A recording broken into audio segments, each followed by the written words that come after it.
하나님 아버지, 오늘도 또한 스텝 3, 또한 9번째 강좌에 저희들의 발걸음 인도하시고 함께 또한 공복해 주신 은혜에 감사를 드립니다. 이 교육을 통해서 우리가 리더로서 다시 한번 우리 삶을 뒤돌아보고 결단하는 은혜의 시간 되게 하여 주옵소서. 감사하며 주 예수 그리스도의 이름으로 기도합니다. 아멘. 자, 오늘 이제 구가죠. 저번 주에 후딱후딱 끝내드리니까 너무 좋아하시더라고요. 얼굴이 그냥 화색이 막 도시고 너무 좋아하셨는데, 그 저번 주에 우리 배웠었던 게 리더십 점검하기잖아요. 8과. 자, 근데 9가도 리더십에 관한 연장선상에 있습니다. 그 공부를 오늘 좀 함께 하려고 하는데, 그래서 말씀이 저번 주랑 똑같아요. 똑같은 말씀으로 에베소 4장 11절과 12절 말씀, 우리 그래도 한번 하나님의 말씀 다 함께 읽겠습니다. 그가 어떤 사람은 사도로, 어떤 사람은 선지자로, 어떤 사람은 복음 전하는 자로, 어떤 사람은 목사와 교사로 삼으셨으니 이는 성도를 온전하게 하여 봉사의 일을 하게 하며 그리스도의 몸을 세우려 하심이라. 아멘. 자, 오늘 그래서 구가입니다. 구가. 리더십 점검하기라는 건데, 자, 저번 주에 리더십 성경적인 리더십에 대해서 배웠죠. 그래가지고 왜 리더가 필요한지, 그리고 구약과 신약의 몇몇의 인물들을 통해서 그들의 리더십이 어떠했고, 우리도 또한 어떤 점을 좀 본받고 배우고 결단해야 되는지를 이렇게 쭉 살펴보았습니다. 자, 그 다음에 오늘 구가에 들어와서는 리더십이라면 자, 요런 부분을 좀 점검할 필요 있겠다라는 주제로 함께 좀 나누려고 합니다. 자, 그러면 우리가 교회 안에서 평신도 리더로서 훌륭하고 건강한 리더십을 발휘하기 위해서는 성경적인 리더십을 토대로, 저번 주에 배운 것을 토대로 나름대로의 많은 훈련이 필요한데, 자, 언제나 리더라고 해서 이 교재에 있는 내용처럼 늘 언제나 유능하고 어쩌면 훌륭하고 좋을 수만은 없겠죠. 리더도 부족한 면이 있고, 여기 앞에 서 있는 저도 많은 부족하고 연약한 부분이 있는 것처럼 우리 사람들에게는 각자 약한 부분이 분명 있다는 겁니다. 자, 그래서 늘 언제나 우리 그 연약하고 약하고 좀 부족한 부분을 어떻게 좀 채우고 어떻게 좀 더 성숙된 리더로서 살아갈 수 있을까, 이것에 대한 고민을 우리가 끝까지 좀 해야 되겠다 생각할 수 있습니다. 자, 그래서 오늘 이 구가의 리더십 점검하기는 성경적 리더십을 토대로 점검하고 훈련하고 균형 있는 리더십을 목표로 배우는 과라 할 것입니다. 자, 그래서 첫 번째는 우리 안에 리더십 오늘 점검하기에는 이제 올바른 가치관, 끊임없는 자기 성찰, 그리고 장점의 극대화, 요 세 가지. 그 교재에 나와 있는 한 몇 줄짜리 쭉 내용을 요 세 중요한 단어로 이렇게 요약을 해드린 거예요. 올바른 가치관을 가져야 되는 것이고, 그리고 끊임없는 자기 성찰이 필요한 것이고, 내게 있는 장점을 극대화해야 된다. 자, 이게 이제 큰 테두리 안에서의 중요한 이야기입니다. 자, 그러면 이제 첫 번째로 볼 게 뭐냐면 우리 안에 내재되어 있는 어두운 모습입니다. 자, 그러면서 교재의 소 제목은 리더도 실패할 수 있다라는 것이죠. 리더도 실패할 수 있다. 자, 리더라고 해서 전부 성공하는 것 아니고요. 우리가 세상에서나 교회 안에서나 영향력이 있는 리더들이 종종 무너지고 실패하는 모습을 보곤 합니다. 우리가 특별히 이 그리스도인들이니까 제 실망이 극에 달할 때가 언제냐면 이 목회자들이 뉴스에 나올 때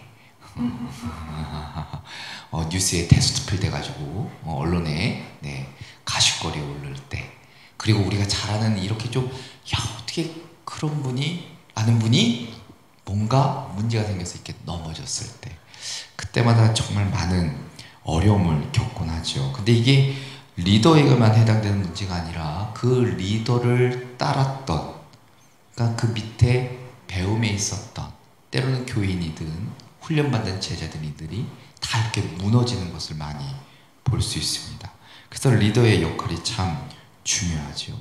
자, 리더도 사람인지라 많은 이유 가운데 무너지고 깨지고 때로는 리더의 실패의 모습을 보여주지만 그 중에서 가장 중요한 원인을 꼽으라면 근본적인 원인, 그것에 대해서는 바로 이렇게 이야기 드릴 수 있습니다. 바로 인간 안에 내재되어 있는 어두운 모습, 곧 죄가 있기 때문이라 말할 수 있습니다. 자, 이 리더가 실패할 수밖에 없는 이유, 그 근본적인 원인은 많은 원인이 있겠지만 가장 뚫고 들어가다 보면 인간의 죄성에 있다. 이게 어찌 보면 결론적인 이야기일 수도 있지요. 그래서 죄라는 것은 이 인간의 대단히 어려운 어두운 단면을 드러내는 것이고, 리더뿐만이 아니라 많은 사람들이 이 죄로 인해 우리의 삶이 때로는 깨지고 무너지고, 그리고 또한 때로는 실패를 경험하기도 하고 많은 상처와 아픔을 경험할 때가 있습니다. 자, 그래서 진정한 리더, 건강한 리더가 되기 위해서는 나의 연약함이 무엇인지를 꼭 아셔야 되는 것이고, 또한 죄의 현실이 얼마나 무섭고 두려운지에 대해서도 인정할 필요가 있고, 또 나 또한 언제든지 무너질 수 있다는 사실을 우리가 잊지 말아야 합니다. 나는 괜찮아. 난 절대 안 무너져. 그게 쉽지 않습니다. 쉽지 않아요. 쉽지 않아요. 성경은 결코 죄의 문제를 가볍게 이야기한 적 없습니다. 아주 무겁고 쉽게 넘어지고, 우리 인간은 연약한지라 그 유혹과 미혹에 그냥 휙휙 그냥 나가 떨어지는 것이죠. 그래서 늘 우리가 점검할 필요가 있겠다. 자, 그러면서 누굴 얘기를 들으냐면 교재에 사울 이야기를 하는 겁니다. 사울. 자, 사울이 좋은 예이기도 한데, 자, 이스라엘 왕이었죠. 근데 우리가 잘 아는 대로 심각한 실수, 죄를 저지릅니다. 그러니까 하나님의 명령을 따르지 않으니까 인간의 교만성이 슬금슬금 올라오니까 몰락하기 시작해요. 자, 전쟁을 하기 전에 사울은 늘 사무엘 선지자와 함께 길갈에서 뭘 드리죠? 희생제사를 드려요. 희생자를 드려요.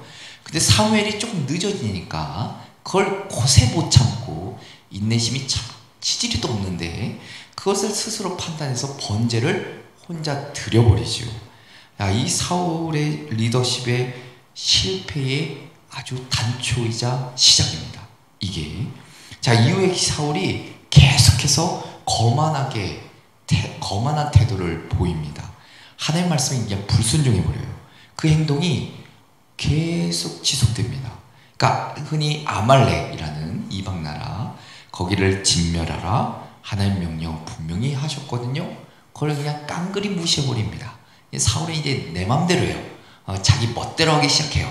이게 좋사오니 내가 하나님이야. 거의 그 정도까지 간 거죠. 자, 사울이 리더십, 그 왕의 자리를 박탈당한 이유는 바로 그 교만과 불순종에 있습니다. 그리고 이 사건들 이후에 발생하죠. 자, 하나님이 이제 더 이상 얘를 이제 왕으로 내버려두면 안 되겠구나. 그리고 거두어 버리십니다. 그때부터 사울이 어떤 모습을 보여주죠? 광기에 찬 모습을 보여줍니다. 분노, 그리고 우울증, 과대망상, 이런 모습을 막 보여줘요. 그 증상이 점점 심해지니까 아들 요나단 그리고 다윗, 이스라엘 백성들에게 엄청난 악영향을 끼치게 됩니다. 그러니까 사울 안에 뿌리 내렸던 그 죄성, 그 죄악, 그 교만, 이기심, 불안, 열등감, 과대망상, 이런 것들이 이제 마구잡이로 이제 나타나기 시작하죠.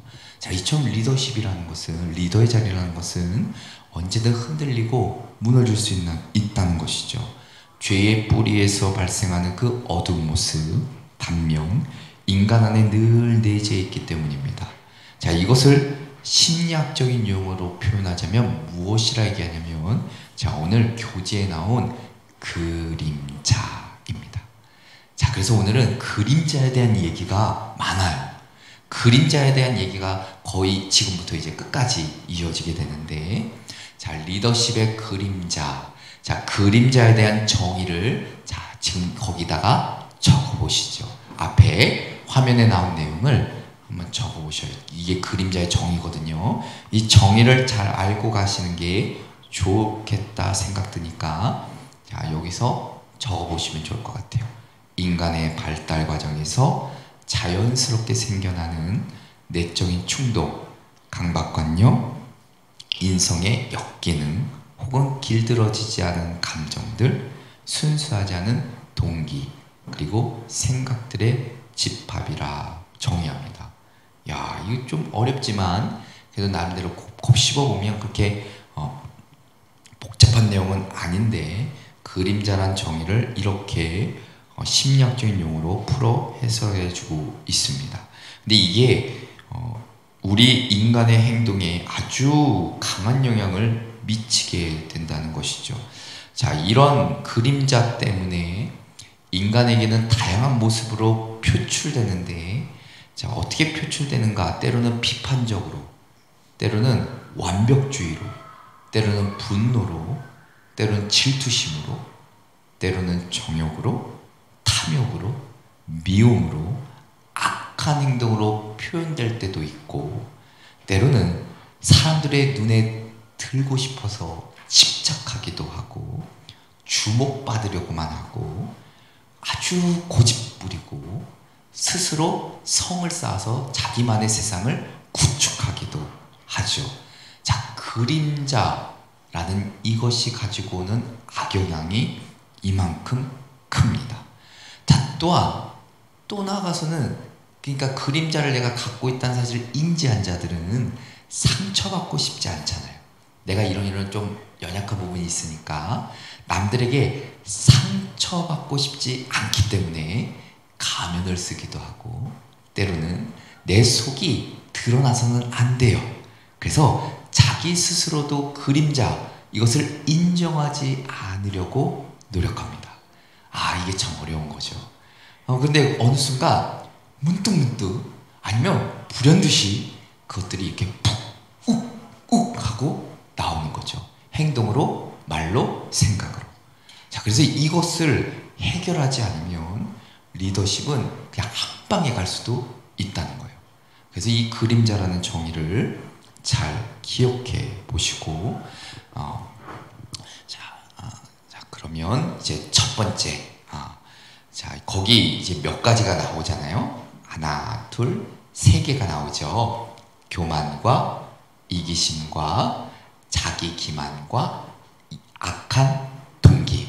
자, 성경은 바로 이 큰 틀에서 교만, 이기심, 자기 기만과 악한 동기, 바로 이것을 통해서 인간의 기본적인 타락의 원인이라 이야기하고, 더 나아가서는 그림자를 만드는 아주 근본적인 이유라 이야기합니다. 자, 오늘 교재가 그것을 이야기해주고 싶은 거예요. 성경과 연관지어서. 왜냐하면 그림자라는 것은 앞서 얘기한 대로 심리학적인 용어이기 때문에 그 심리학적인 용어와 성경적인 이야기와 결부해서 어떤 것이 그림자를 만들고 어떤 것을 우리가 좀 극복해야 되는가, 이것을 보려고 합니다. 자, 그래서 먼저는 교만입니다. 교만.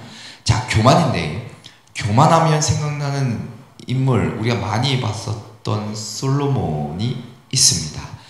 솔로몬은 교만에 관해서 아주 깊은 통찰을 했던 왕입니다. 그러니까 나름대로 솔로몬은 말씀, 그러니까 잠언서를 이렇게 보면 우리가 그 교재에 적힌 것처럼 교만이 오면 욕도 오거니와 겸손한 자에게는 지혜가 있느니라. 또한 교만은 배망의 성, 우리가 너무나도 잘 아는 말씀이잖아요. 거만한 마음은 넘어짐에 앞잡이니라. 겸손한 자와 함께하여 마음을 낮추는 것이 교만한 자와 함께하여 탈취물 나는 것보다 나으니라 이야기입니다. 그러니까 솔로몬은 교만이라는 것이 얼마나 무서운지를 알았던 것이죠. 그러니까 성경은 교만이 실패와 패망으로 이어진다 이야기합니다. 자, 하나님께서 교만을 미워한다 분명히 이야기합니다. 자, 그러면 그림자라는 것은 바로 그 교만이라는 토대 위에 세워지는 것이고, 이것을 제거하지 않으면 치명적인 결과를 낳을 수밖에 없다는 것을 말해줍니다. 근데 이걸 리더들이 심각하게 받아들이지 않는 경우가 많아요. 이게 왜 나쁠까? 그러니까 교만이라는 게 자칫 나의 우월성을 이렇게 드러내는 거거든요. 근데 그럴 수도 있죠. 왜냐하면 내가 회장 자리에 있고 내가 나름대로 부장 차장인데 이 자리가 주는 그 있잖아요. 예, 어깨 위에 이게 쫙 올라가잖아요. 그러다 보니까 자칫 내가 있는 자리에 그 우월감이 교만으로 싹 빠지게 만드는 이유이기도 합니다. 자, 근데 그게 나쁜 건 알아요. 근데 내가 그 위치에 올라가 보니까 내가 그렇게 살아가고 있는 거죠. 이게 정말 이렇게 스며드는 거예요. 흔히 자리가 사람을 만든다고. 그 자리에 올라가면 나는 안 그러리라. 근데 올라가 보니까 밑에 있는 후임들이 똑같이 얘기하죠. 다르지 않네. 똑같네. 야, 쟤도 올라가니까 그래, 똑같아. 이런 말 많이 듣잖아요. 이게 바로 우리 내면에 있는 이 교만이란 아주 무서운 죄성이 있기 때문입니다. 자, 또 하나는 이기심인데, 자, 성경에서 이야기하는 이기심, 이건 역시도 그림자를 만드는 원인 중에 하나라 이야기하고 있습니다. 자, 그럼 왜 이기심이 왜 그런가? 야, 인간은 우리가 본성적으로 내 욕망을 채우려는 성향이 있죠. 내 본능을 채우려고 갖고 싶은 다 있습니다. 저라고 해서 없을까요? 무지 많아요. 엄청 많아요. 목사도 엄청 많아요. 욕망이라는 것은 인간이라면 가장 기본적인 욕구, 그것은 부인할 수 없는 사실입니다. 게다가 우리가 성장하면서 때로 환경과 여건을 통해서 많은 것들을 가지고 싶은 욕심, 생각 들을 수밖에 없지요. 예를 들면 이제 갓난아이가 욕구를 채우려면 어떻게 하죠? 울어요. 울어. 그때 배우게 되는 거죠. 야, 울면 돼. 울면 줘. 이러면 안 되는데. 그래서 우리 애들이 이렇게 배 깔고 줍잖아요. 해달라고. 그 참 어려운 것들. 자, 그때 이제 누군가 이렇게 와서 다독여주고 그 욕구를 체험해주는 것을 경험하게 됩니다. 이제 그게 학습이거든요. 야, 내가 갖고 싶은 것은 이렇게 하면 되는구나. 아기 때부터 그것을 학습하게 돼요. 그것을 이제 습관으로 자리 잡으면 어른이 되어서도 깨기가 어렵다는 겁니다. 그러니까 성경은 교만처럼 이기심도 우리를 분명히 파멸로 이끈다 이야기합니다. 로마서 2장 5절의 말씀이 바로 그거예요. 다만 내 고집과 회개하지 아니한 마음을 따라 진노의 날 곧 하나님의 의로우신 심판에 나타난 그날에 임할 진노를 네가 내게 쌓는도다 이야기합니다. 자, 사람들 역시 수많은 선택이 이기심, 그러니까 겉으로는 되게 쿨해 보이고 막 양보하는 것처럼 보이지만 속 이렇게 딱 까보면 그 안에 이기심이 있다는 것을 남들은 눈치 못 채게 이렇게 감출 때가 있습니다. 이건 모르겠지. 이 속내를 드러내지 않지만 내가 갖고 싶은 것을 어떻게든 요리조리해서 얻고 싶은 마음, 그게 누구나 다 있다는 것이죠. 리더들도 그것을 감추고 싶어 할 때 분명히 있다는 겁니다. 자, 그럼 이 요한과 야고보가 이기심 때문에 철저하게 좀 어려움을 경험했던 제자들이었는데, 자, 예수님의 모습 가운데 늘 겸손, 헌신, 섬김을 배웠음에도 불구하고 여전히 그들은 이기심에 차 있었다. 자, 교재에 나오는 마가복음 10장 35절부터 37절의 말씀이 바로 그겁니다. 야, 무엇이든지 우리가 구하는 바를 우리에게 하여 주시기를 원하옵나이다. 내가 원하는 거 주십시오. 너에게 무엇을 주기를 원하느냐 물을 때 하나는 주의 우편에, 하나는 주의 좌편에 앉게 해주십시오 라고 이야기를 합니다. 야, 나머지 제자들이 이런 이기적인 그들의 주장에 화가 나는 것이죠.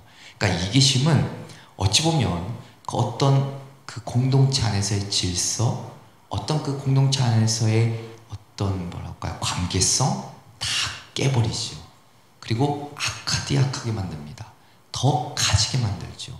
그 이기심을 합리화하거나 숨기려 하지만 더더욱 그 이기심은 우리 가운데 사그러들지 아니하고 더 커져갈 수 있다.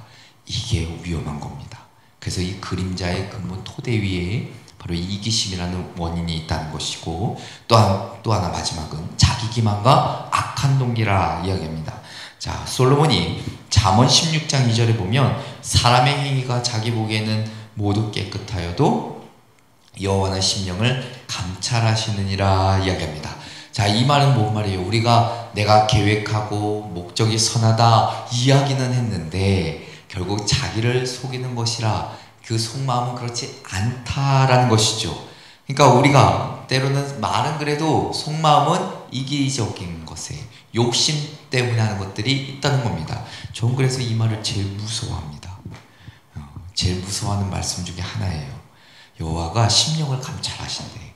야, 그러면 내가 이 하는 말, 제가 기도하는 것들 하나님의 심령을 감찰하신다니까 너의 의중을 알 거고 저의 의중을 알 거고 네 마음, 속마음을 까만 마음도 다 아실 텐데 그게 너무 무서운 거예요. 감출 수가 없거든. 이건 진짜 무서운 말이죠. 어찌 보면. 자, 바울이 아니죠. 예레미야도 예레미야 17장 9절에 보면 만물보다 거짓되고 심히 부패한 것이 마음이라 이야기합니다. 그만큼 우리 마음을 헤아리기가 어렵다는 것이고 때로는 내 자신의 마음과 동기를 이해하지 못할 수도 있는 것이죠. 그리고 우리가 이 사실을 인지하고 스스로 살피지 않으면 자기 기만 악한 동기를 이렇게 깨부술 수가 없다는 겁니다. 자, 바울도 얼마나 나만의 능력이 있고 내가 지식 있고 지혜가 있고 경험이 있는 거 잘 알고 있지만 얼마나 잘 알지도 알지만 결국 하나님께서 판단하실 것이라 이야기하고 있습니다. 고린도전서 4장 3절 이하에 그렇다는 것이죠. 결국 이러한 것들이 그림자가 되어 우리 가운데 나타날 수 있다라는 겁니다. 자, 그러면 리더십의 그림자의 유형 이제 좀 볼 텐데, 자, 여기에는 누가 등장하시냐면 바로 게리 맥킨토시라는 분이 있어요. 자, 이분의 이야기를 거의 끝까지 쭉 하게 될 텐데, 자, 이분 교회의 리더이자 코칭의 전문가인 분이세요. 게리 맥킨토시. 자, 이분이 리더들이 가지고 있는 그림자의 유형을 몇 가지로 정리합니다. 자, 이걸 보시면서 혹시나 내가 그런 모습이 있는지를 이렇게 좀 곰곰이 생각해 보시면서 보시면 더 좋습니다. 자, 그래서 첫 번째 뭐냐면 이분이에요. 게리 맥킨토시가. 자, 첫 번째 어떤 리더냐면 강박 신경형 리더다 이야기합니다.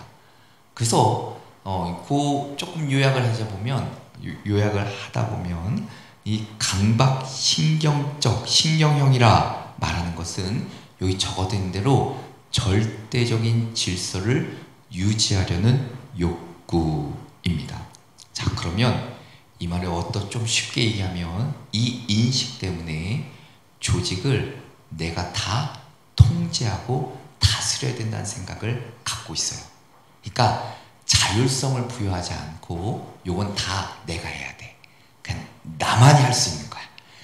나 따라오는 게 맞아. 너에게는 중요치 않아. 그건 아니야. 내 말이 맞아.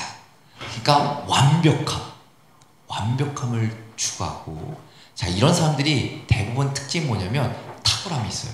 왜냐하면 완벽을 위해서 엄청 노력하거든요. 엄청나게 막 파거든요. 그래서 남들보다 좀 더 좋은 결과물, 좋은 그 열매가 맺어집니다. 그건 부인할 수 없습니다. 그리고 대단히 엄격해요. 왜냐? 완벽함을 추구하기 위해서는 엄해요. 그 기준에 벗어나서도 안 되는 것이고 도달하지 못해서도 안 돼요. 그러니까 계속 채찍질하죠. 계속 도달할 때까지, 내 마음에 들 때까지 그게 조직을 통솔해버립니다. 이게 강박신경형 조직이에요. 그러니까 혼자서 다 내가 판단해야 되는 거고 분별해줘야 되는 거고 또한 어찌 보면 조정도 해야 되는 거죠. 정말 힘들게 살아가는 인생입니다. 자, 근데 그 이면에는 뭐가 있을까요? 언제나 불안해요. 이것을 이루지 못할 것 같은 염려가 너무 많기 때문이에요. 그러니까 늘 불안해요. 늘 두렵고 안정되지가 않아요. 이거를 도달하기까지 너무 많은 고민, 너무 많은 신경을 써야 돼요. 그러니 삶이 참 피폐해지겠죠. 행복할 리가 없습니다. 늘상 또 다른 프로젝트, 또 다른 일, 또 다른 맡겨진 과업을 위해서 늘상 이렇게만 살아야 되니까 참 힘든 삶을 살지요. 그래서 고집도 생기는 것이고 분노도 생기는 겁니다. 그리고 그냥 반항도 막 생기는 겁니다. 그런데 또 또 그렇게 되면 안 되니까 나 완벽한 리더잖아. 그럼 어떻게 해야 돼요? 또 반대로 눌러요. 절대 나오면 안 돼. 분노 나오면 안 돼. 눌러요. 내가 완벽하니까. 이런 사람들 참 힘들죠. 힘들게 살아가는 겁니다. 자, 이게 바로 리더십 그림자 유형의 첫 번째 강박 신경형 리더의 특징입니다. 참 마음에 상처가 많은 사람이에요. 어려운 사람이고. 자, 두 번째는 자기도취형 리더입니다. 자기도취형 리더는 적어드린 대로 자신의 능력을 과대평가합니다. 그리고 과시합니다. 이거 엄청 주목받기 좋아합니다. 존경받는 거 당연히 좋아합니다. 야망이 있거든요. 그리고 성취욕도 있기 때문에 그래서 내가 이룬 업적 그것도 만족을 하지만 더 나아가서는 그것보다 좀 더 높은 업적, 좀 더 높은 성취를 위해서 부단히도 노력하는 인물이 바로 이러한 자기도취형 리더입니다. 자, 그러니까 늘상 언제나 나의 목표치에 도달했다 해서 거기에 만족하지를 못하고 또 다른 과시하기 위해서 또 다른 목표, 또 다른 목적, 또 다른 높은 단계를 계속해서 지향해요. 지향하다 보니까 이게 반복되니까 만족이 없어요. 행복을 경험할 수가 없습니다. 그리고 자신의 목적을 위해 자기도취형이니까 자신이 이룬 업적에 만족하지 못할 뿐더러 다른 사람의 자질과 가치를 이렇게 부인해버립니다. 왜? 내가 더 인정받아야 되거든요. 내가 더 잘나 보여야 되거든요. 그러니 당연히 다른 사람들 이렇게 좀 깔보게 되죠. 다른 사람을 인정하는 게 참 쉽지가 않습니다. 왜냐하면 내 자리를 위협할 것 같거든. 흔히 그렇잖아요. 우리 회사에서 저기 밑에 얘가 너무 잘해. 그냥 불안하잖아요. 내 자리를 침범할까봐. 그런 유형이기도 합니다. 자, 그리고 어쨌든 자기의 목적을 위해서는 다른 사람들을 많이 이용하는 유형이 바로 이 자기도취형 리더입니다. 자, 성경에서는 누굴 좀 살펴볼 수 있냐면 우리 잘 아는 인물 중에 솔로몬입니다. 자, 솔로몬인데 참 자주 나오는 건 안 좋은 건데 조금만 나와야 되는데, 자, 전도서 2장 4절부터 8절의 말씀을 보면, 자, 여기서 노란색 단어만 보시면 돼요. 내가 나를 위하여, 나보다 내가 나를 위하여. 장난 아니죠? 네, 말씀이 저렇게 기록되어 있어요. 자, 이걸 딱 보시면 알겠죠? 나를 위하여 표현을 반복하고 있습니다. 결국에는 내 자신에게 집중하고 있다는 것이죠.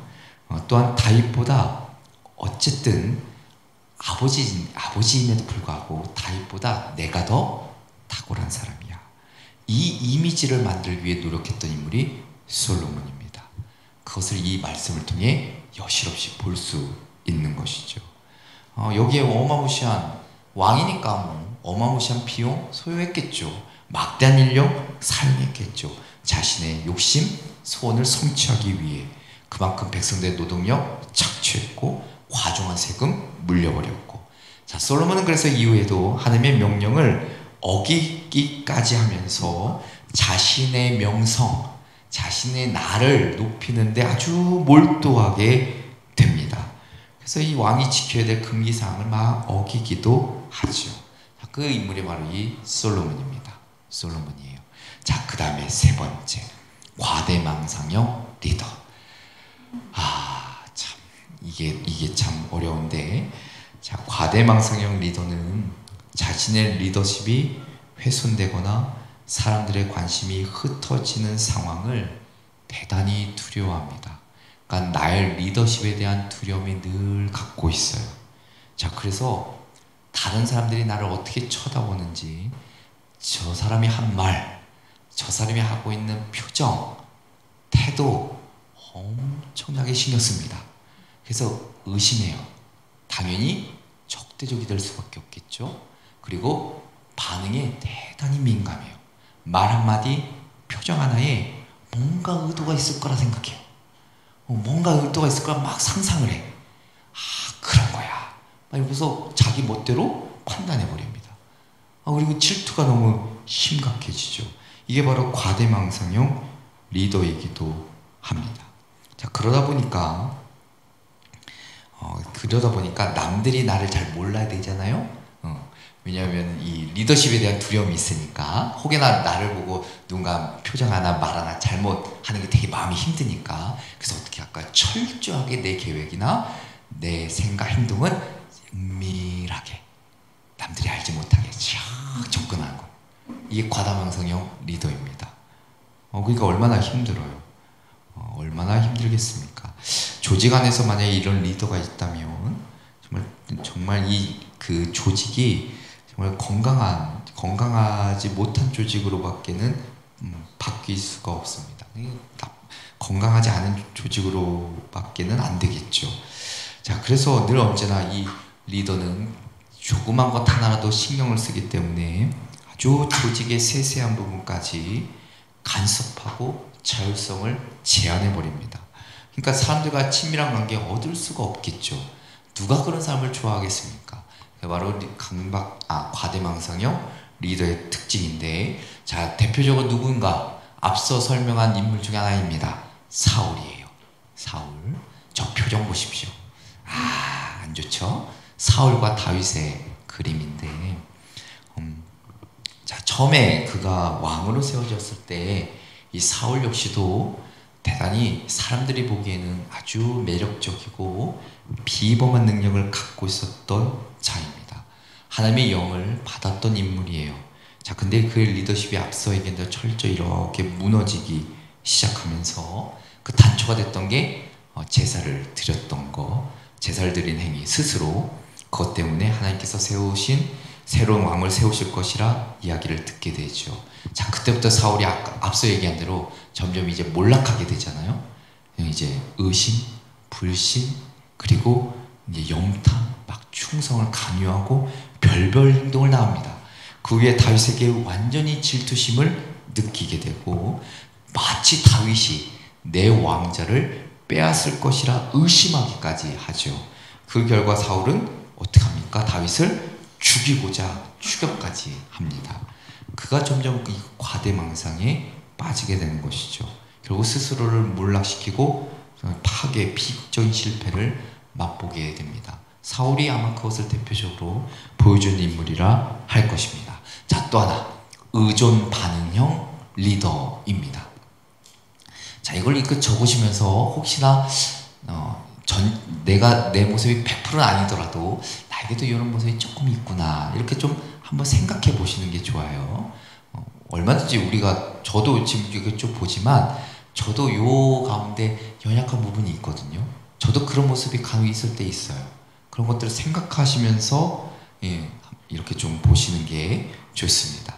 자, 의존 반응이라는 것은 개인이든 어떤 공동체든 뭐 관계의 문제, 어떤 문제에 대해서 공개적으로 토론하는 것, 이야기하는 것을 반대하고 막습니다. 그러니까 엄격한 규칙 아래서 철저하게 가리며 살아가는 것이 바로 이 의존 반응형 리더라 이야기할 수 있습니다. 자, 우리가 의존이라고 한다면 우리가 주로 어떤 정서적, 심리적, 뭐 어떤 행동적 상태라고 정의를 하는데, 의존하는 거니까, 그럼 우리가 의존한다라고 하면 사람뿐만 의존하는가? 그렇지 않죠. 우리가 뭐 있죠?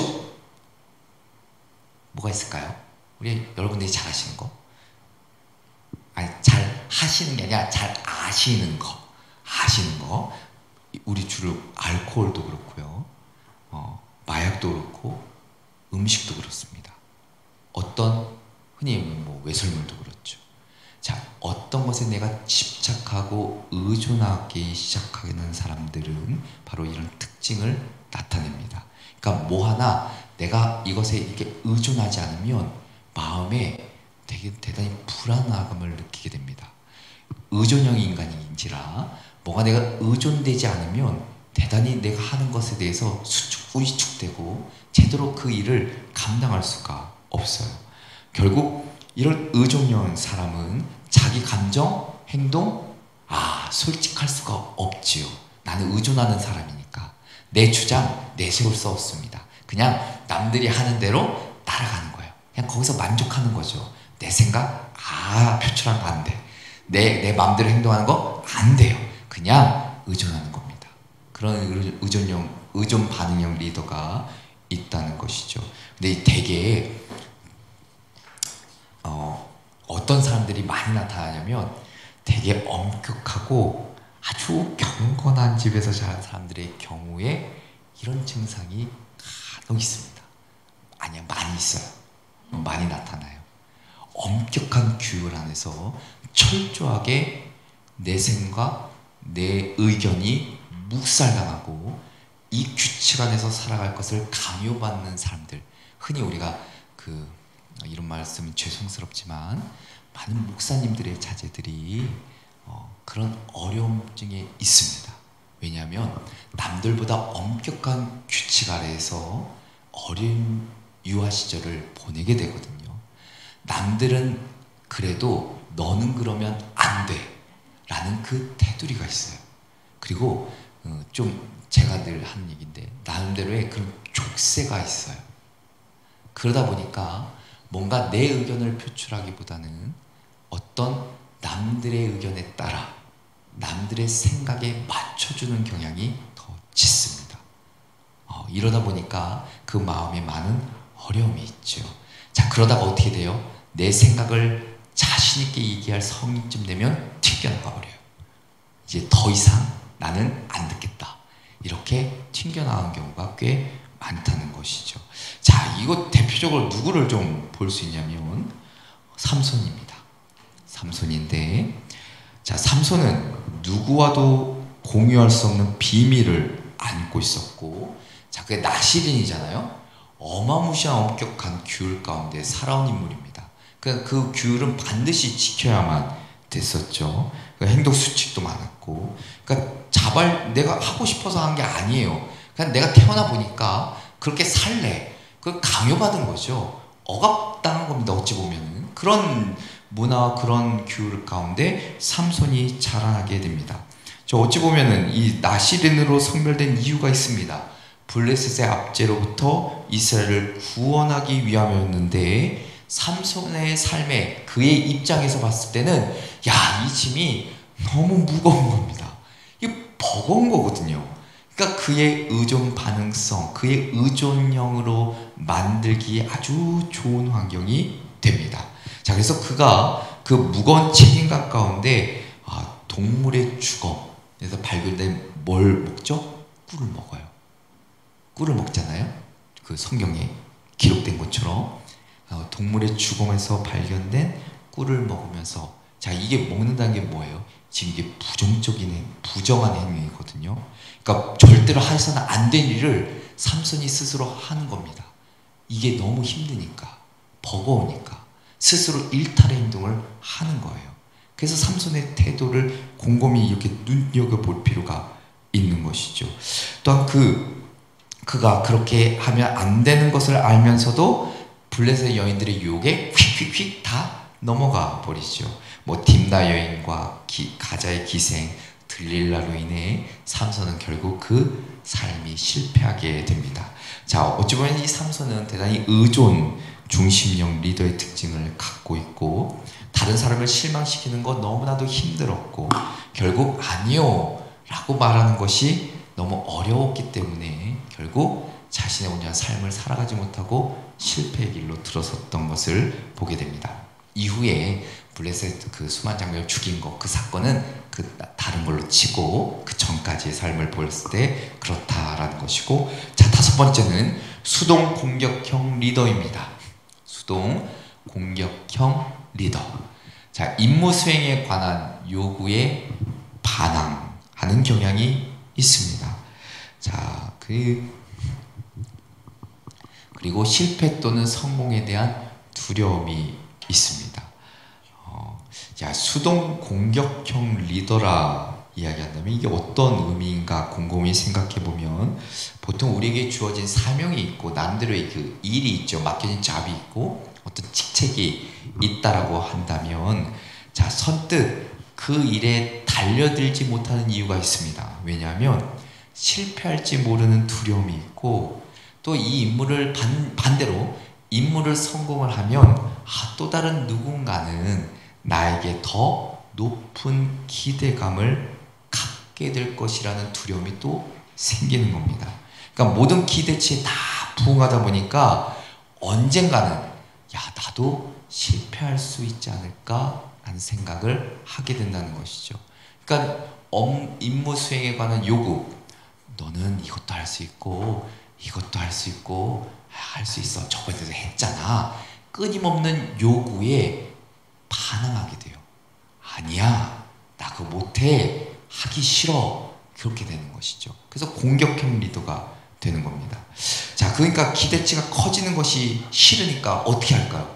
기대치가 커지는 건 싫고 남들이 나에게 요구하는 것이 많은 것도 너무 싫어요. 그럼 어떻게 하면 돼요? 잘 못하면 돼요. 잘 못하면 돼요. 기대치에 도달하지 않을 만큼 하면 돼요. 그냥 대충 하면 돼요. 아니면 뭐랄까요? 이렇게 좀 비어 보이게 하면 돼요. 그게 이들의 특징입니다. 완벽하게 했다면 큰일 나니까 일 더 시킬 거잖아. 그러니까 대충 해요. 남들이 뭘 하든 말든, 아니면 내가 마음이 너무 힘들거든. 이거 아니면 죽을 것 같거든요. 그게 너무 마음이 힘들어서. 자, 그래서 때로는 이런 사람들이 이렇게 계속 그 감정을 쌓아놓고 살다가 폭발하는 경향도 있고, 또 폭발했다가도 아이고야 잘못했다 또 회개하고 또한 후회하는 경우도 참 많다라고 합니다. 자, 근데 이 과정이 계속 반복되다 보면 어떻게 되냐면, 이게 조급함이 생깁니다. 조급함이 막 생겨요. 이거 일에 대해서 주어졌잖아요. 이거 기대치 맞춰야 돼. 그러니까 막 조급해. 이거 어떻게 빨리 해야 되는데. 근데 또 이거를 내가 이루지 않아야 되는데, 이거 좀 덜 해도 괜찮은데 라고 하면 거기서 또 되게 불안함이 막 있어요. 사람들에 대한 그 기대치에 부응하지 못하니까. 그러니까 또 이것에 대해서 막 예민하게 반응해요. 이걸 하면 괜찮을까? 이거 하면은 마음에 드는 건 맞을까? 이거 하면 적당하게 하는 것일까? 수도 없이 고민하니까 예민할 수밖에 없겠죠. 자, 이거 누구한테서 찾아볼 수 있냐면 바로 요나입니다. 요나. 자, 요나가 니느웨로 가라는 하나님의 명령을 거부하지요. 그래서 다시스로 도망갑니다. 자, 이때 하나님이 폭풍우를 통해 그를 배 밖으로 이렇게 던져버리시고 물고기 뱃속에 훅 넣어버리시죠. 자, 요나가 자신의 불순종을 인해 진심으로 회개합니다. 자, 근데 그의 탄식과 회개가 그 수동 공격형 리더처럼 오래가질 않아요. 오래가질 않아요. 그러니까 어려움이 지나가자 다시 사명에 대한 태도 다 식어버려요. 남들에 대한 기대치 이거 다시 좀 내려놔요. 니느웨로 가긴 했는데 여전히 고집을 부립니다. 그러니까 주저해요. 심지어 하나님의 구원 행위에 대해 화를 내요. 항의합니다. 왜 그렇게 하시냐고. 불만을 막 토로합니다. 내가 그렇게 하기 싫거든요. 하나님의 기대치 그렇게 나는 죽었다 깨어나도 하기 싫은데 자꾸 요구하니까 반항이 생기겠죠. 자, 요나의 모습에서 뭘 볼 수 있냐면 저항, 슬픔, 자기 행동에 대한 후회, 일시적 회개, 다시금 충동, 재생금 비관적인 태도, 바로 수동 공격형 리더의 특징들입니다. 자, 이 5가지를 쭉 봤는데 어떠신가요? 나의 모습이 100%는 아니더라도 내가 이런 모습이 좀 있네. 나도 생각해보니까 가끔 그런 경향이 있구나.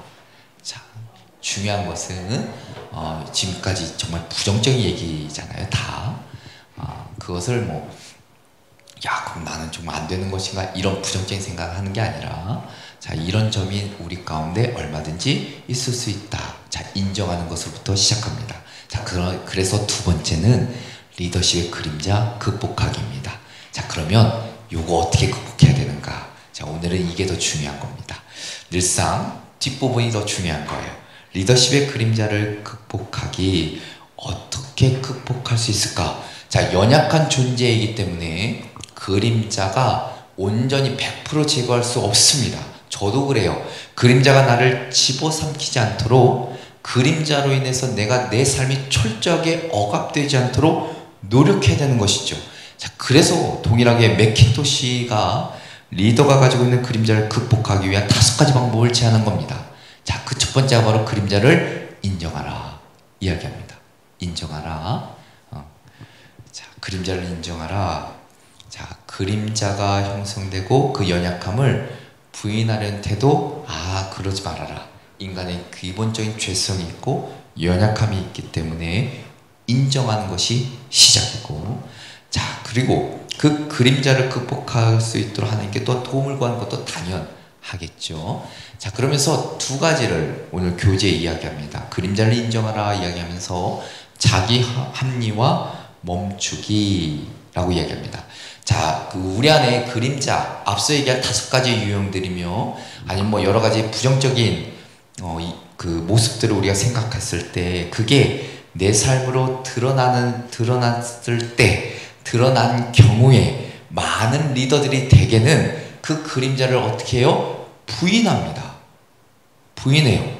그리고 실패했을 때는 내 책임을 인정하기보다는 쟤 때문에, 내 상황이 이래서, 환경이, 여건이 갑자기 이렇게 돼서 라고 합리화하는 경우가 많다는 겁니다. 자, 때로는 하나님, 어찌 보면은 때로는 나의 책임임에도 불구하고 상대방에게 그 책임을 전가할 때도 있다는 것이죠. 이것을 부인하고 합리화할 때는 결코 이 그림자로부터 벗어날 수가 없습니다. 결국 하나님은, 예수님은 많은 제자들이 그들이 완벽해서 이렇게 불러 사용하신 게 아니잖아요.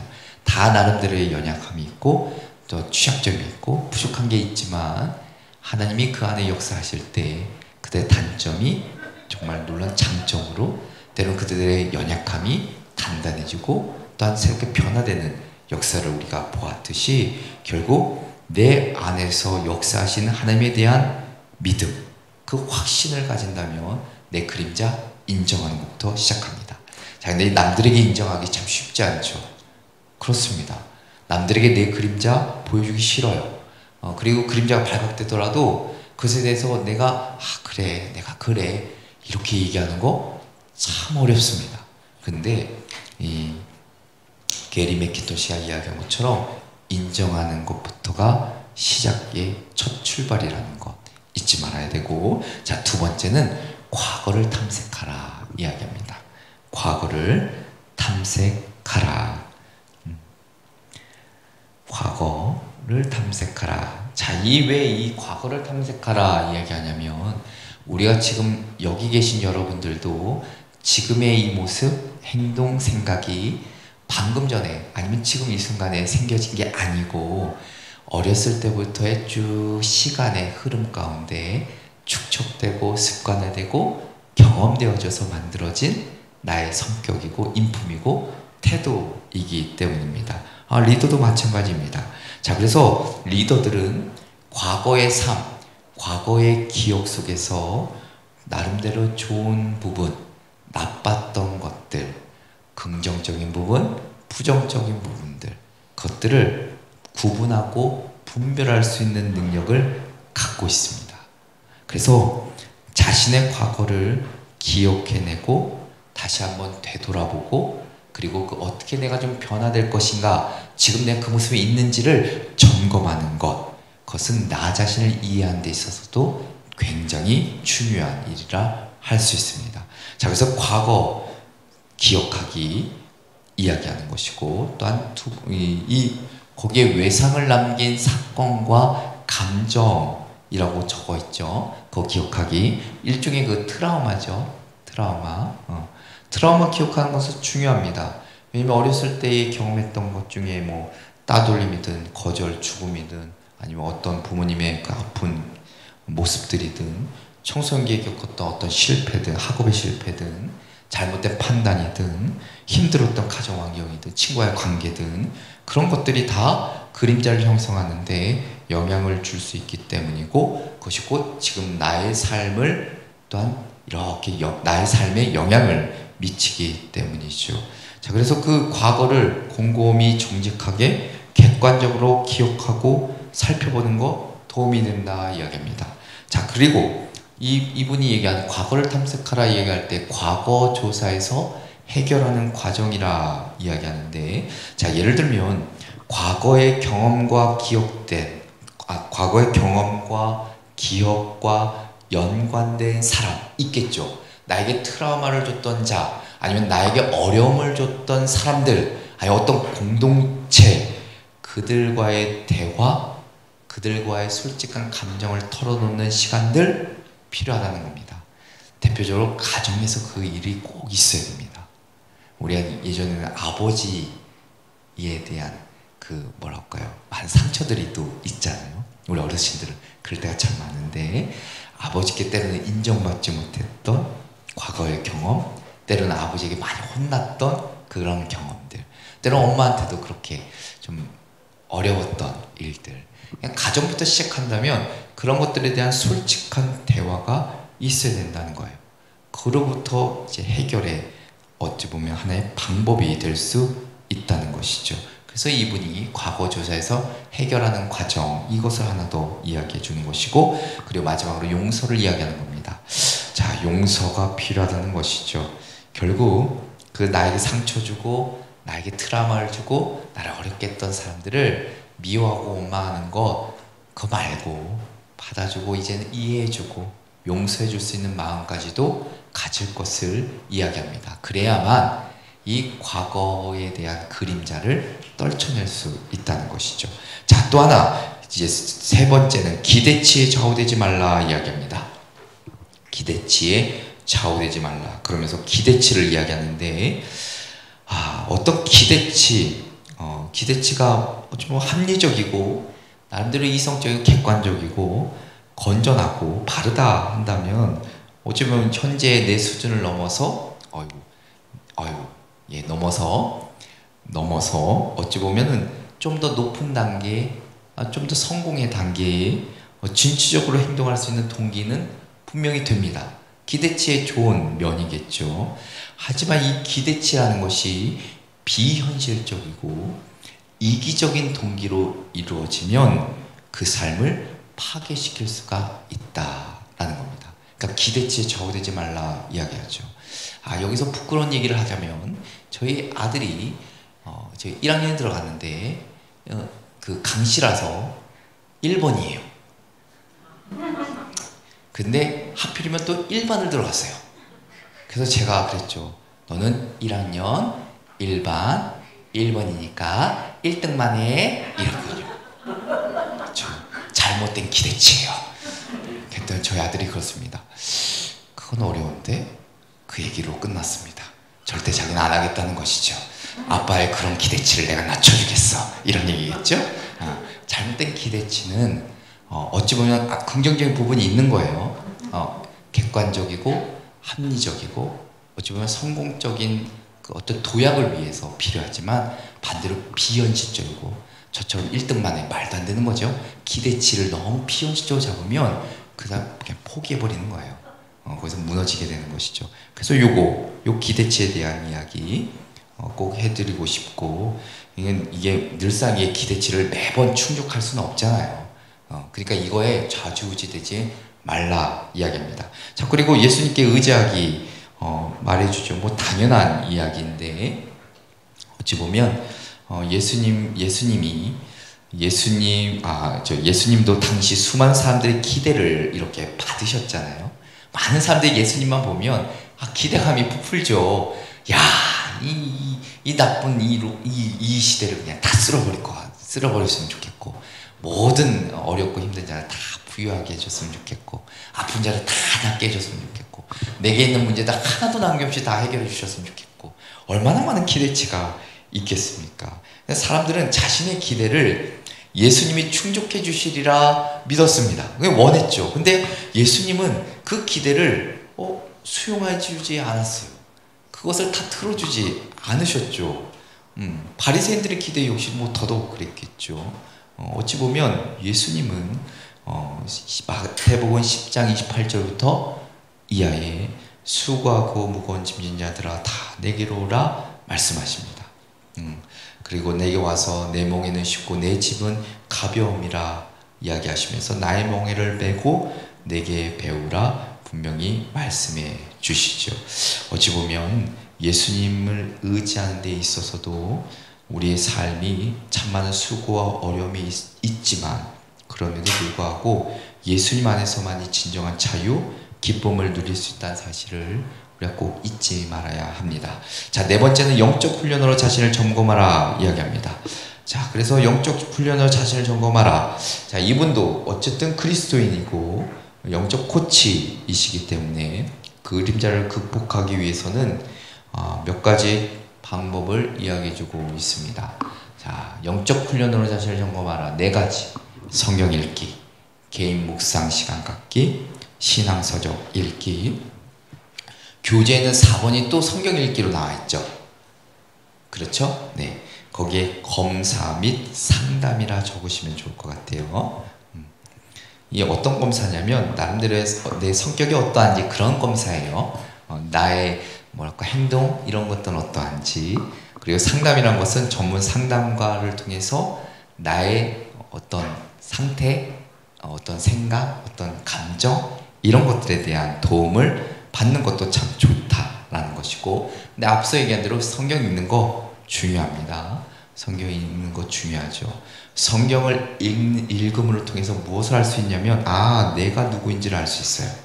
내 자신이 어떤 존재인지를 알 수 있고, 인간이 왜 연약한지를 알 수 있는 것이고, 인간이 왜 휙휙 넘어지고 쓰러진지도 알 수 있습니다. 그러니까 인간의 타락한 본성까지도 우리는 성경을 통해 적나라하게 볼 수 있죠. 그러니까 성경을 통해 내 자신을 비춰보면 나를 정확하게 알 수 있어요. 내가 어떤 것이 연약한지를. 자, 그래서 그 다음에 개인적인 묵상 갖는 것이 중요하죠. 기도, 홀로 대면하는 거. 그리고 수많은 시중에 나와 있는 아주 많은 신앙 서적도 있습니다. 어떤 감정, 어떤 삶의 지식, 지혜, 어떤 경험담을 통해서도 얼마든지 도움을 받을 수 있다. 자, 그리고 마지막으로 예수님 안에서 자신의 가치를 찾으라 이야기합니다. 자, 예수님 안에서 우리의 정체성, 가치를 찾는 것 중요하다 이야기합니다. 결국 내 자신을 깊이 살펴보면 살펴볼수록 예수님이 없다면 우리는 끝없이 만족할 줄 모르는 타락한 존재임을 깨달을 수밖에 없고, 예수님이 함께 계시기 때문에 그나마 우리가 연약하고 나약하지만 그래도 예수님이 함께 하신다면 소망이 있는 것이고, 그래도 내가 은혜 가운데 살아갈 수 있는 일말의 희망을 가질 수 있다는 것이죠. 자, 성경은 분명 이야기합니다. 우리 육신이니까 한계 갖고 있는 거 맞죠? 욕심 없을 수가 없습니다. 욕망 다 있어요. 이기심 있죠. 절제하는 거 싫어요. 인내하는 것도 힘들고요. 다 그렇습니다. 다르지 않아요. 우리 성경은 다 그걸 이야기해 주잖아요. 선인들도, 그러면 선인들은 뭐 잘 살았는가? 안 그래요. 앞서 얘기한 대로 삼손, 사울, 요나 다 문제 많아요. 그럼에도 불구하고 하나님이 이 성경을 통해 많은 인물들의 그런 부정적인 면들, 아니면 정말 처절한, 그러니까 치욕 같은 부분을 우리에게 일러주는 것은 인간은 다 그래요. 예수님밖에 없어. 예수 그리스도 아니면 우리의 그 연약한 것들 온전히 혼자 살아가는데 너무나도 힘이 든다는 것을 깨닫게 해주는 것이죠. 자, 그래서 우리가 잘 아는 말씀처럼 고린도후서 5장 17절에 자, 이전 것은 지나갔으니 보라 새 것이 되었도다. 새로운 피조물이라 이야기합니다. 자, 옆에 있는 분들하고 좀 보시면서 한번 인사하시죠. 당신은 새로운 피조물이십니다. 인사하시죠. 네, 피조물이라 얘기하셨으니까 이제 오늘부터는 다른 모습으로, 아까 전에 그런 많은 그림자의 부정적인 면들이 우리 가운데 조금씩이나마 다 있을 텐데, 이제는 그런 그림자를 좀 떨쳐내 버리시고 하나님의 귀한 존재, 그 가치 있는 삶을 살아가기를 소망하며 기도하겠습니다. 자, 그래서 오늘 질문은, 자, 내 안에 있는 그림자, 앞서 얘기한 유형들을 이렇게 살펴보시면서 그 중에서 내가 좀 가장 약한 것, 그 한번 얘기를 꼭 해보시고, 또한 내가 예전에 이런 그림자가 있었는데 내가 극복했던 것 있으시면 함께 좀 얘기해 보시면 좋을 것 같습니다. 자, 그래서 두 번째 질문과 연관되겠죠? 야, 그거 내가 어떻게 극복했냐면, 이러면서 함께 나의 경험담을 이야기해 주시면 좋을 것 같습니다. 자, 지금 3시인데, 자, 3시 동일하게 3시 35분쯤에 다시 모여서 마무리하고 마치도록 하겠습니다. 자, 나누셔서 나눔하시기 바랍니다. 나눔하도록 하겠습니다. 자.